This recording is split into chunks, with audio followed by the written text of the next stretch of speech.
Wonder Diamond, South India's largest lab-grown diamond brand, stores at Chennai, Coimbatore, Bangalore and Hyderabad. Hello, Anjali Menon, and welcome to Galattaplus. Thank you. Thank you. Always a pleasure to meet you, but apparently not so for a few people because Pereira said it's excruciating to work with you. So, why so? Funny enough, we're still in touch. Happy to be so. I think he was referring to my process, maybe. It's not something that when we worked together, it was not something he was familiar with. So it took a little time for him to sort of come around and understand it, possibly. What is that process? It's a process of collaborating and drawing in energies to try and convey the story through the character. Right.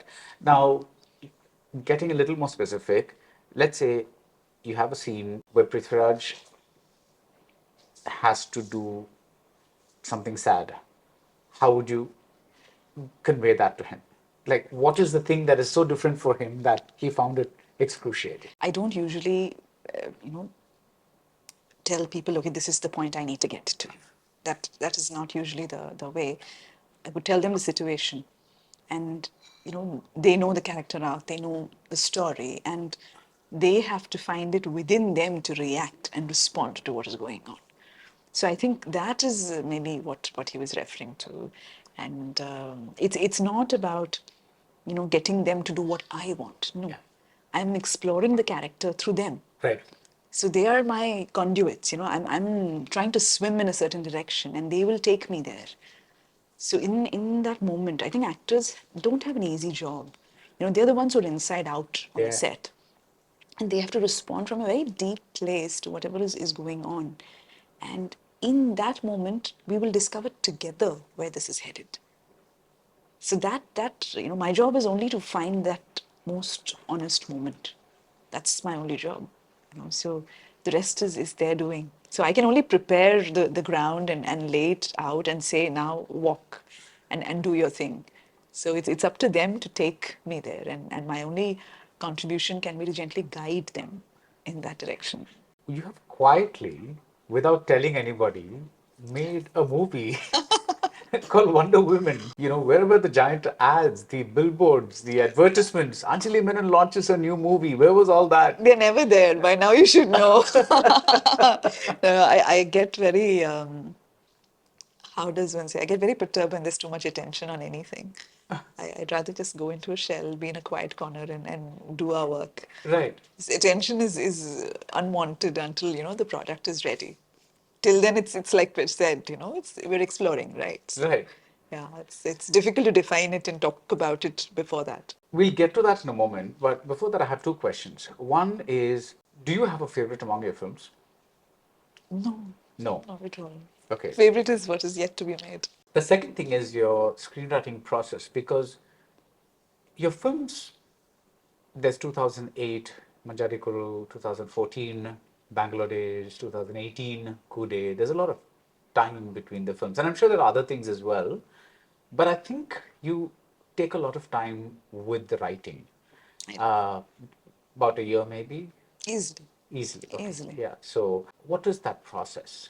When there's a certain subject which is interesting, it'll come to my attention in bits and pieces, and I'll collect these pieces and it'll stay there. And very often my attention span is not great. So I get bored very soon.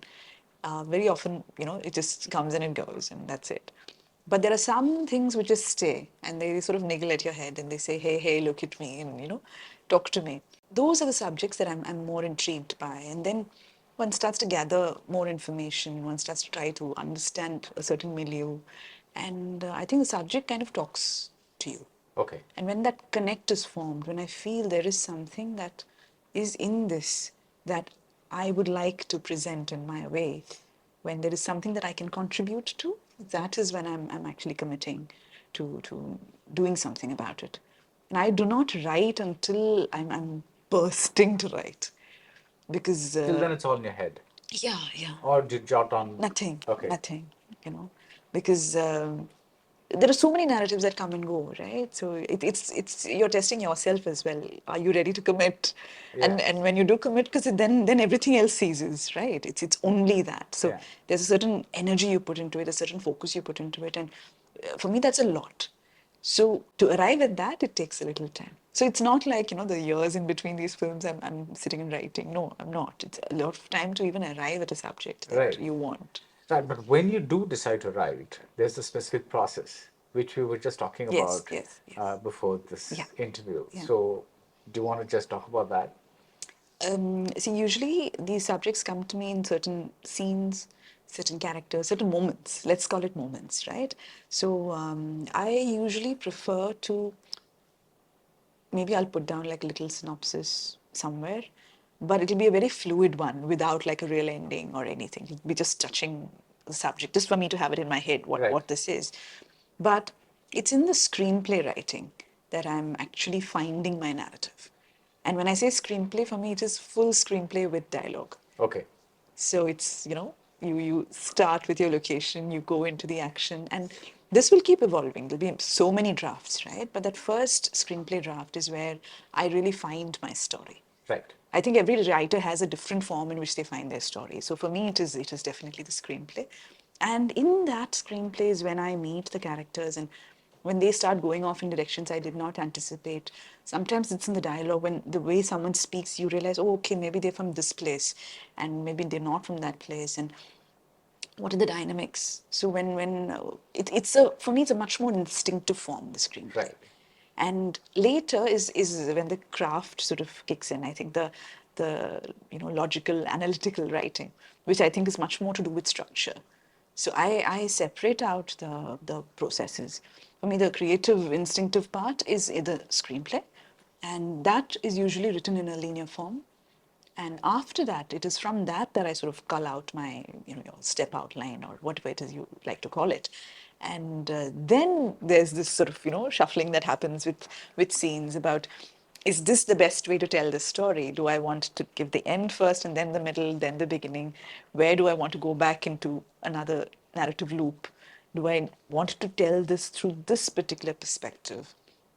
In Koode, for example, we needed to give a little backstory about Jenny. And throughout the film, till that point, we have seen Jenny as only part of Joshua's imagination. It's what he thinks of her, it's not the real her. So when you really want to see the real her, how do I show it? So it needed to be something that she had documented herself. And therefore, when he reads her diaries, when he gets a real sense, so you will see even the characterization there is very different from how you've seen her till then. And once he's got that realization, from that point on, her character is more towards that area. So it's at which point does a character get to know about something? These are all things we can position. Right. And I think that enriches the experience of a narrative. So when I'm telling the story if I'm telling it to a 2-year-old child, it'll be different from when I'm telling it to an 8-year-old child. So I will naturally position myself, position my body, my voice, my whole, storytelling to bring that child into the center of the narrative. I think that's what we try to do with the audiences as well. Yeah. We want them to be in the center. We want them to journey with us. Right. And I think our narration in a film is actually laying the path for that. Yeah. So much about the structure is to do with that. What gives the best dramatic potential, I would think, and it's a constant discovery. Sure. So this form will go on evolving until the shoot date, and then after the shoot date, it will continue evolving through the edit. So yeah. So just to put it in a nutshell, you write moments, one, two, three, four, five, six, whatever it is in whatever order, and then you say, I need to put these moments in a logical order for the best possible way for the audience to that's going to communicate these moments. I don't necessarily say logical. I would say in the most experiential way. What will take them closer to the experience of the Yeah, character. like you said about the person. Yeah, Yeah. the audience. Yeah. Yeah. So your moments come first, and then you go and order those moments in a way that best reflect the path that you want to take. Yeah. That's really interesting because I don't know too many people that write this way. Really? Yeah. I don't know. I'm not aware of Yeah, and many then of writing course you go back processes. to the moments, and then when you discover that there's a gap in the order, then you say, okay, I need a filler here, and then you It's probably rarely like that because I just like to keep shuffling because there's See, okay, frankly, you may think I'm crazy, but I don't believe we really write these scripts. It comes, yeah. I think we kind of just download it from somewhere, and there is a funny way in which the pieces are there, and you just have to find the right way to fit them. Fit them, yeah. And I rarely write fillers and things. That it doesn't work like that. Okay. You just keep locking it here and there, and you find, oh wow, okay, this can happen, this can happen, and there is a certain way in which it comes together. Right. If not, even at script level, it might happen at edit level. Right. So it's just a constant process where you're constantly, reinventing the structure of the narrative. And I'm not very sort of reverent of, how do we say, the script structure as it is in the script. I might even throw out the continuity and say, no, this works better emotionally, means let's go with that. Right.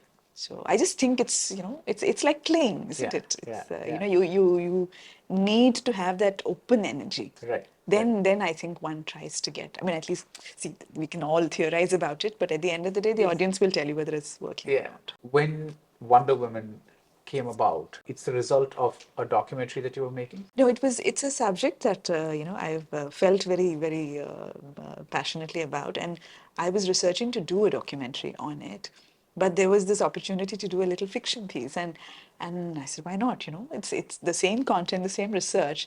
One can actually utilize it to create a film, which I think somehow films get under our skin much sooner, isn't it? Yeah. So through fiction, some of these things, moments we create, I think people feel it in a different way. Right. And it's my favorite form, so why not? Yeah. So yeah, that was the idea. What was the documentary that you were researching? It was about birthing. About birthing, the one thing that is so common is the most sort of natural process happening all around us, and yet we know so little about. Because there's so much there that we have walked away from, as human beings, as as even creatures which obviously multiply. There should be so much more body wisdom and things that we should be aware of, but as people who live in a so-called developed world, we are moving every day away from that, moving away from our instinct and relying more on information and technology, whereas there is a need to turn inwards. Right. There is a need to recognize a lot of things which we already know, but we've just kind of put a blanket on it. We'd rather trust, the processes within our body to somebody else, it's a strange thing. And I feel very deeply about these things because it's not just the whatever process you have in your birthing actually has a direct impact on the child being born and on the mother. And I think, this whole thing needs to be demystified.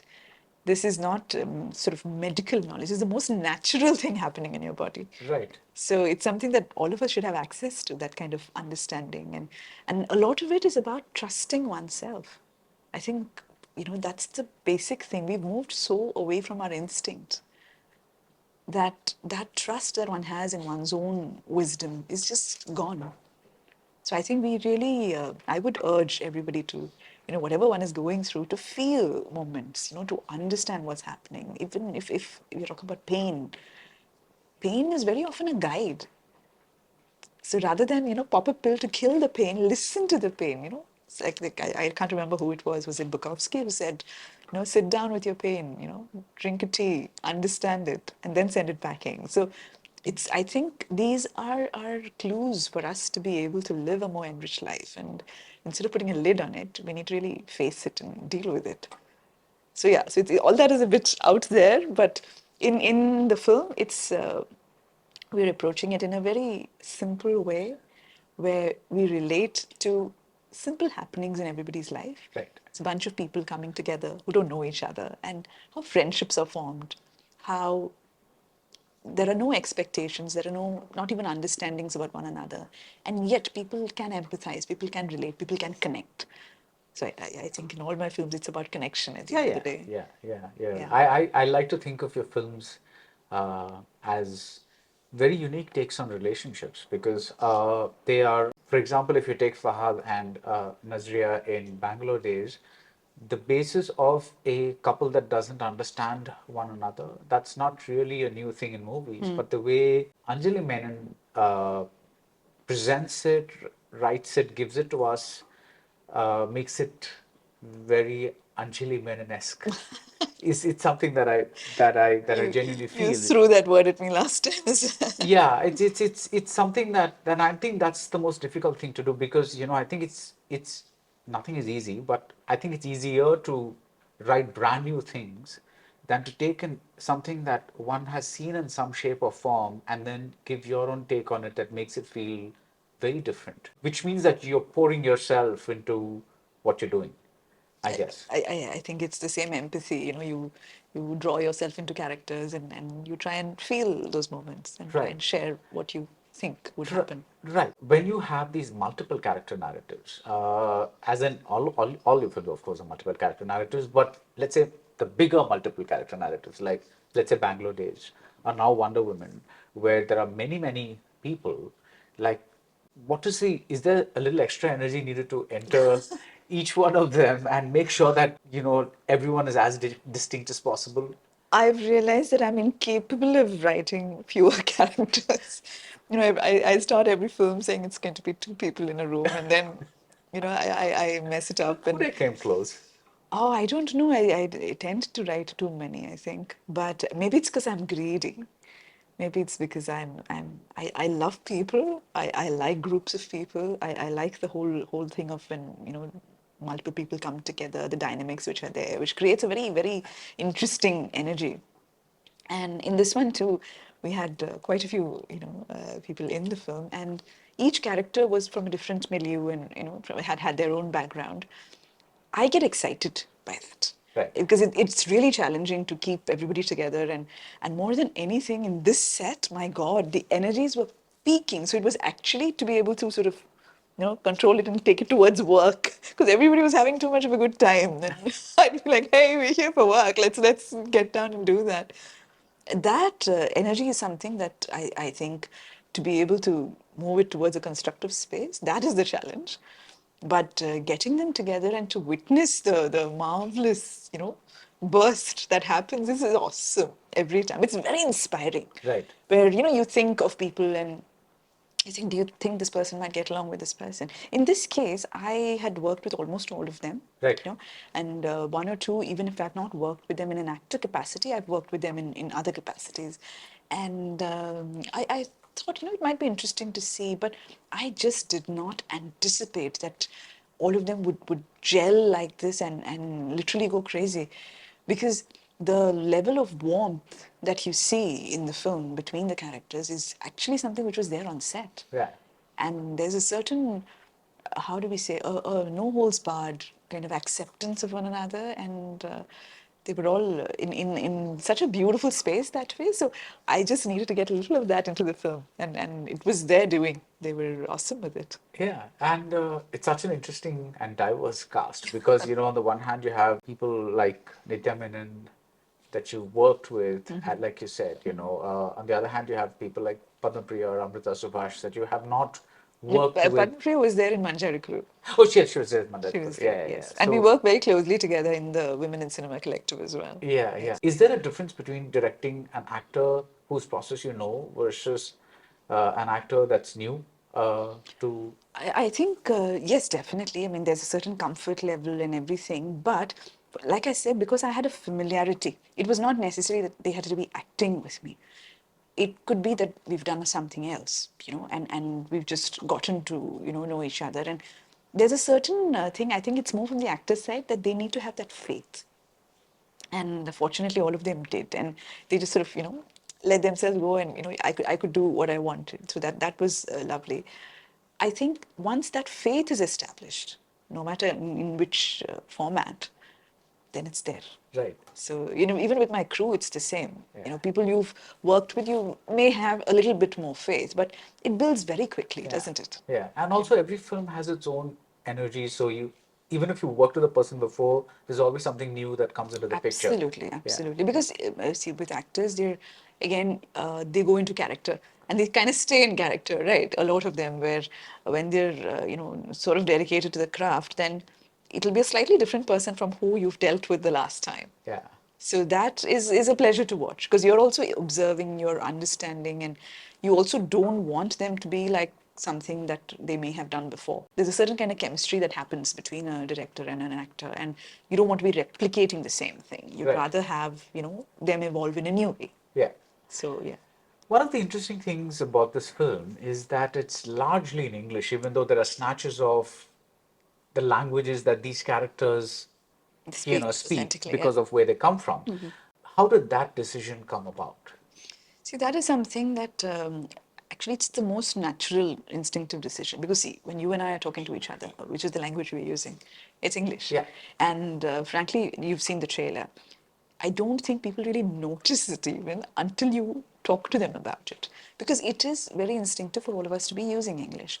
When you have characters from different places in our country, whether we like it or not, it is one of the main, you know, languages that we're using to communicate. But for some reason, on our screens, we haven't really seen it as much. Yeah. For me as a writer, I could really not envisage them talking in any other language, because we have, you know, characters from South and North of India. In this, a lot of the characters are from South India, and there is only that one language we have in common. Right. So it just felt like the most natural thing to do. Luckily, our actors, each of them speak 5, 6, or 7 languages. And I remember we were sitting at lunch, you know, on one of the shoot days, and I was asking each one of them, how many do you speak? How many do you speak? And 7, 5, 6. You know, I was amazed. They really have, you know, this way over How all many these do you languages. speak? I don't speak too many. I speak about 3, I think. Okay. 3. Working knowledge of 1 or 2 more. That's about it. But it was really interesting to think that these people can communicate in multiple languages, and I would love to use that. You know, so when we were doing this, we very quickly said, let's just do it the way, you know, you and I would speak, stick to that lingo. When you are from a particular place, you hold on to that character, speak your English in that particular way. Yeah. So even when the dialogues were being written, I tried to do it in a way that it would justify. So there's Veni, who's, you know, Tamil, and there are certain kind of usages that she would have. So each person would have a certain kind of usage of how they play with English. Right. As a language, we've Indianized it so much. You see, in our country, there are so many different kinds of English, right? And that process, I think, really needs to show up on our screen narratives as well. Yeah. I don't know why we keep it away. That's, you know, I'm sure there are compulsions they have for certain markets and things. But today we're in a space where, you know, OTT beams into every home, and the people who are watching it understand the language. You have subtitles on everything, you have dub languages, you have all of that. So why are we refusing to acknowledge that we actually have Indian English as a big part of our communication? Sure. So, you know, for me, it's always been trying to put what is out there in the real world, trying to put a bit of that on screen. Yeah. So this is part of that. I think there is also, you were speaking about the compulsion of different markets. I think there is also the fact that, like, let's say, koode, Bangalore days, anything like that. You have maybe English words in it.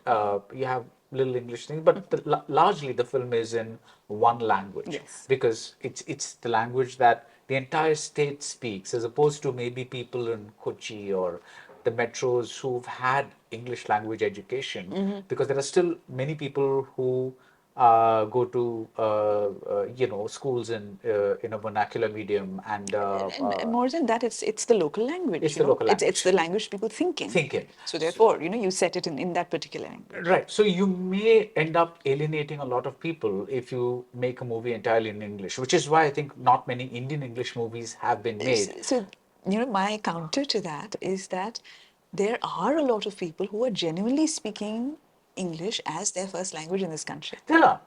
There are. You No, know? no, no. I So was why are just we not doing it that way that also? way. Yeah. No, no. I'm just saying that on OTT it makes complete sense because you're reaching out Yes. to a large population and you have the luxury of subtitles. So even when they're lapsing into the other language or whichever other language, you have the corrective, so to In speak. fact, I'm insisting we need subs even on Indian English, because, you know, each of us speaks it a little differently. Yeah.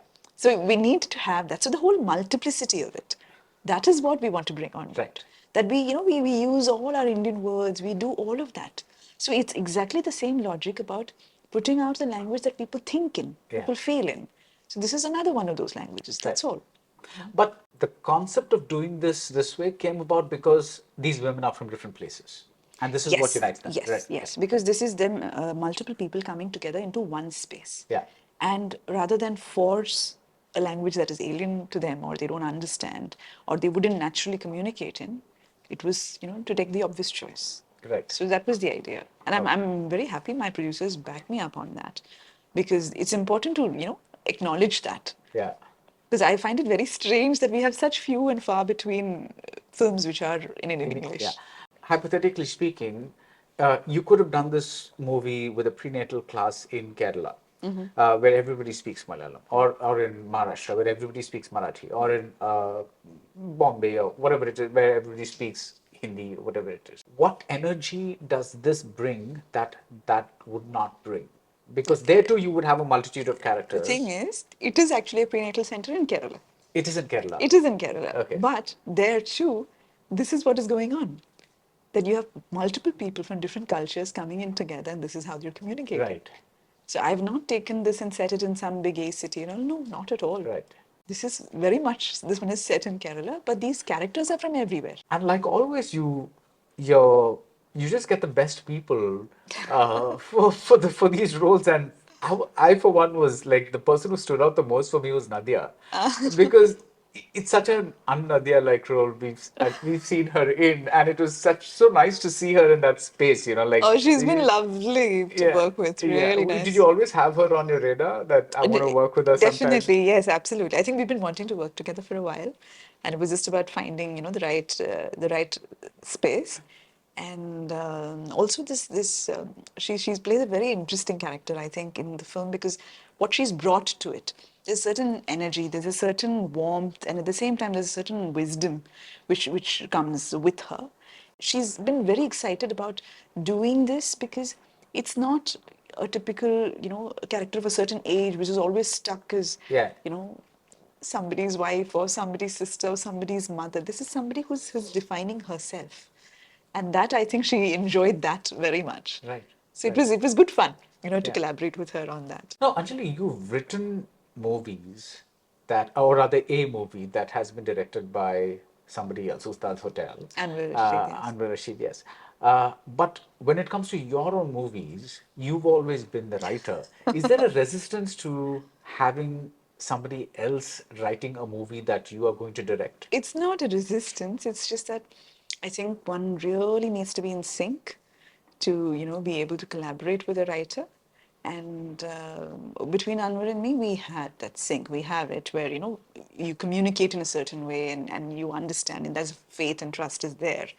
In the case of, me relying on another writer where they will bring their own and they will welcome my inputs as well, it's something that I'm discovering. I have tried it. I've not always, found it to be working very well.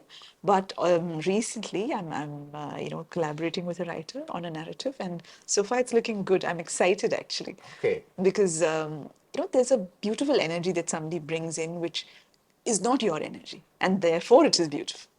Because you can get kind of, you get stayed after a point and you want somebody else to come and infuse you with good energy. And I'm excited about that. I've always been excited about it. But it's just that I haven't been lucky enough yet, I think. Let's hope, inshallah. I hope it works out. Can we know something Not else yet, about not not yet? yet, All not right. yet. But it's a future. Yes, it is. I want to talk to you about two things that have been in your background. I mean, I want you to tell me how much they inform you as a filmmaker today. One is your London Film School education, and because there are various points of view about does film school help or does film school does not help, or is it a hindrance because whatever it is. The second thing is your background with documentaries. How have both of these things formed the Anjali that we know today? See, I think at the end of the day, a filmmaker is much more informed by life experience than anything else. Any storyteller is. But at film school, what one gets is a sort of an insulated environment in where, in a space that you can practice your craft. When you're out in the industry, to be able to direct is not something as easy as what's said. But today, one has really, those shackles have been broken because you have access to equipment which is, easy to use. You have access to a distribution system that if you make something, you can actually put it out there. So all of those old theories are gone. It's a new world. So it's for anybody's taking. So one really doesn't, I don't think you need to go to film school to be a good filmmaker. I don't think you need to go to film school to be a filmmaker at all. But a film school offers you a certain opportunity. At the end of the day, does everybody who goes to film school become a filmmaker? No. No, no. So people who want the opportunity and who are seeking to express themselves will find it anyway. Right.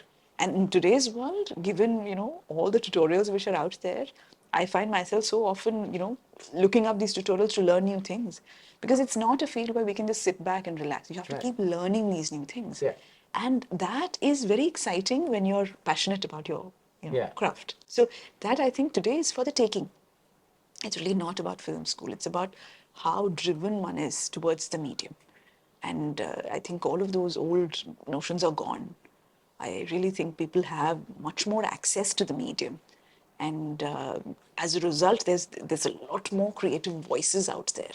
So it's a very exciting time to watch content as Yeah. well. So it's not in some conventional form. I mean, I went to film schools about 20 years ago. So it's important to acknowledge that things have moved on. It's no longer the same. So half my ideas will be old fogey ideas, but I need to keep reinventing myself, learning new things. So Right. recently, somebody was talking about writing a web series, and I asked them, how do you imagine that can write a web series just because I can write a feature? So yeah, it's all the same thing. I said, no, it cannot be the same thing. It's a very different form. Yeah. So I actually went and did a course on web series writing, and I learned so many things. So this kind of constant updation of skills, I think, is something that everybody should do. So it's not about where you learn the skill from. It's that you need to learn the skill and you acknowledge that. Right. So that's my school, frankly. And documentaries? Documentaries, yes. I think as people who are trying to imitate life, as people who are trying to recreate moments, our observation and our documenting of real life happening, cinema verite is very important. And it's not because you are a documentary filmmaker, it's not that. In daily life, what is it that we notice? What do we see in people? What do we hear? What are we reading? All of these things in some way have to seep into your narrative, because that is what gives it legs. And that is what will move people, because it's connected to what they're doing. And that kind of awareness is very important. One of my favorite documentaries is Ken Burns. I really enjoy how he captures moments and how he uses already documented material like photographs. Yeah. How he uses them to tell his story. And within photographs, from one corner of the photograph to the other corner, the gentleman creates emotion. Yeah, I mean, I think even a simple pan, a Ken Burns pan across a photograph is so It's thought so through. telling, that he forces us to look at things from a new dimension, see connections which you may have missed. And that, I think, is wonderful. And I think anybody who is equipped with that is only the better. Right. Because in fiction, this is what we're trying to recreate, right? It's the real thing. In fantasy, yes, you can really go all out. But in fiction, where you are wanting it to relate to an everyday experience, I think that kind of a background really helps. I've actually spent more time assisting on documentaries than making it myself. Yeah. The few I have made, I've felt deeply about, and that's why I've done them. But while you're assisting, to watch where the eye of the director is going and what they're trying to capture, and when they're editing it and putting it together, which are the moments that are actually stringing this narrative together, that's such an interesting process. And eventually, when we're doing film, if you've noticed, each of my films will have some little things which are just randomly shot on the street, and where we're just, Picking things up. and they add so much more texture to the film. Yeah. That, I think, is lovely. That is what really gives us pegs to hold on to the real experience. So. Yeah, when I was speaking to Alphonse Putran, he said he would spend a lot of time chasing a butterfly or something like that, for a 2-3 second shot, simply because he felt some instinct told him that that's he needs that Right. that Yes. butterfly, Yes. for that texture that you talk about. A lot of things where, just simple textures, how a tree looks, how a leaf is, these things, they matter to us. When we see them, they impact us. There is a certain impact that is created. There's a certain emotion which is evoked. Right. And when those textures come into our frame, for that moment, that leaf is the hero. Yeah. You're telling a narrative through that. So when I think we were having some conversation about miniatures in my film. Now these little things, they connect to us because at some point we've all done that. Yeah. So, you are propelled into your own resources, your own experience. And I really relish bringing those inanimate things in, and even simple shots of people on the street. These are all things which really orient us, right, into that world. Yeah, yeah. So it's that kind of thing definitely comes from the documentary space. Documentaries. Are you good at looking back at your films and finding out what perhaps you could have done better? I mean, I can always do better. It's not. That's I'm never really, let's say, happy with how things are. I'm constantly finding that, oh, this could have been better, that could have been better, and trying. I try to do one thing where I try to put down learnings from a film. You Where, actually do that? yeah, I do that. I do that. I've started doing it past few films because, this is something that I should be careful about. I should be mindful about because then in my next film, I don't want to discover it on set. I want a reminder saying that, if I've goofed up last time, remember this, learn a lesson, move on. Because when you're making a film, I see it as a privilege and I wanted to give it my best. Sure. And for lapses in memory and lapses in learning, simply because I have so much time between my films, I think it's important to remind myself about things that I want to improve upon. Right. So I see that as a constant task. Yeah. And it's not something that one can put on the back burner. You're constantly trying to do it a little better every time. So, yeah, watching my films is, I'm not very great with watching it because I find I'm not very detached. I'm constantly in memory of, how something happened and why something happened and how this could have been better and how that could have been better. So I'm not great with just sitting and watching it. Can you tell us about any one learning from any one of your films that you jotted down and said, I should not do this again? So many actually, so many. But I think, okay, this is an incident with my first film. I had key protagonists who were children, and for some 15 days we shot with children. So I was fresh out of film school. I had a storyboard. It was very clear that this is what I want. This is the shot I want, and all of So that. not what you're doing today. So not what I'm doing today. And in the first film, after shooting with them for about 10, 15 days, I'm watching the shot as it's happening. It's exactly like my storyboard. The kids are doing exactly what I'm telling them to do. And I found myself completely bored. You're bored. I'm bored. I'm sitting on set thinking, this is so boring. I'm not enjoying myself. This is not working for me. But I didn't know what to do with that feeling. So called up a friend of mine, Saket Chaudhary, who's a classmate. And Saket had just done his first feature before mine. And I called him up and I said, hey, listen, something weird. Everything's working and it's looking exactly like my storyboard and I'm just bored. Like, what's wrong? I'm not able to make it better or anything. And he asked me, are you leaving enough space to get surprised? I said, what do you mean? And he said, see, when you've planned things, but if you don't give any space for surprise, how will surprise happen? And I sat down and thought about it and I said, actually, that's right. And because these were children, they would, very easily, they're malleable. So they'll go in the direction that you're sending them in. And therefore, they weren't actors who turned around and say, but I don't want to do that. They weren't that. And I realized my process needs to change. I need to not only give room, I have to help them feel that they can do whatever they want. Right. That they need to celebrate it. They need to own it, not me. I think that happened from that day. So these kind of things, I don't ever want to go back there again. I don't ever want to, over guide. I don't want to ever push people in one direction which is only mine. If there's another direction evolving, let's look at it more. Right. Why is it evolving? Because I'm trusting them, right, for their process.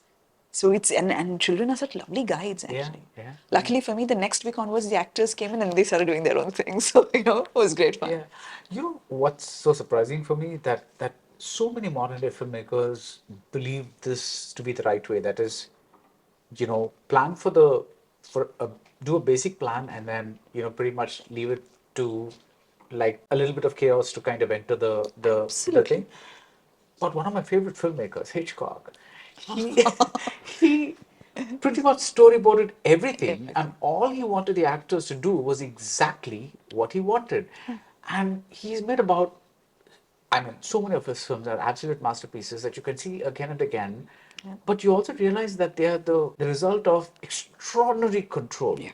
like almost dictatorial Absolutely. control. Absolutely. I'm just not able to wrap my head around the fact that somebody did that and got those kinds of performances, you know? No, you're totally right. I mean, he's from that end of the spectrum where, there's this complete control, and he has some famous quotes about actors being, Cattle and all yes, that. all of that. But that's a different process. Yeah.